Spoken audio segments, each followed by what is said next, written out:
I was interested in your view on Build Back Better. Senator Warner said earlier this morning that he's still a little concerned about what you call the pay-fors. He would have preferred the approach in the original House measure, but Senator Sinema had objected to them. Where do you think it stands on being able to get a vote before the end of the year? He seemed a little bit skeptical. He was hopeful but skeptical at the same time. Michael, I still think we can do it, but I know from talking to the White House, they very much want us to do it. Is it possible it could slip into a little bit into next year and be done before the first anniversary of Joe Biden's inauguration? That's possible. And to dig into Mark's concern, the way this bill is being worked on, as you might imagine, is different committees are putting the pieces of it together. I'm on the Health, Education, Labor, Pension Committee, and so the workforce training, those educational pieces, as well as early childhood education, universal pre-K, these are the parts of the bill that we've been writing and that I am most involved in. Mark is on the Finance Committee, and the Finance Committee is the one that deals with the pay-for side. And I share Mark's belief. I think the more straightforward way to do this pay-for was to basically undo a portion of the Trump tax cuts. So, for example, corporate tax rate was 35, 36.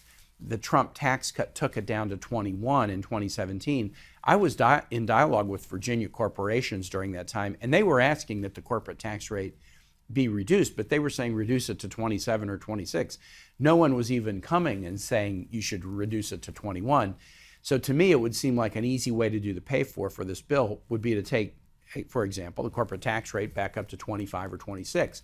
That would have not only produced significant revenue, it would have left corporations in a significantly better place than they were pre-2017. And this is really important, it's easy to administer. It's easier to just adjust the rate. Everybody files the same tax form and they do exactly the same thing. It's just that the rate that they then apply to their essentially adjusted gross income to determine what the tax liability is, you just use a different, multiplier to come up with what the tax payment is. So it's really easy to administer.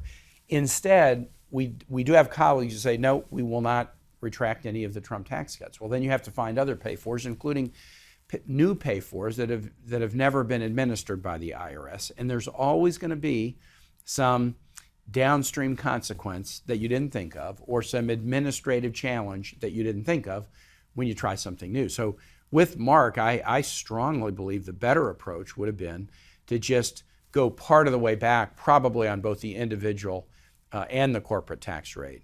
Not take it to pre-2017, but just take it to maybe a midpoint or something like that. But we have to get 50 votes on this, and we've got at least some Democratic colleagues who didn't want it to. So I know Mark is really grappling with his colleagues. Okay, if you're not willing to do A, B, or C, then let's make sure that the X, Y, and Z we do are well designed, and that's taking some time. So could it slip after Christmas? It could. I hope, though, given that we've cleared away 3 of the 4 must-passes once we get NDA debt ceiling done, and now we are just looking at Build Back Better. I really hope we can do this because, look, I'm on the Budget Committee. We wrote the framework for this bill in August. We've been talking about it a long time, and I think it's time to act.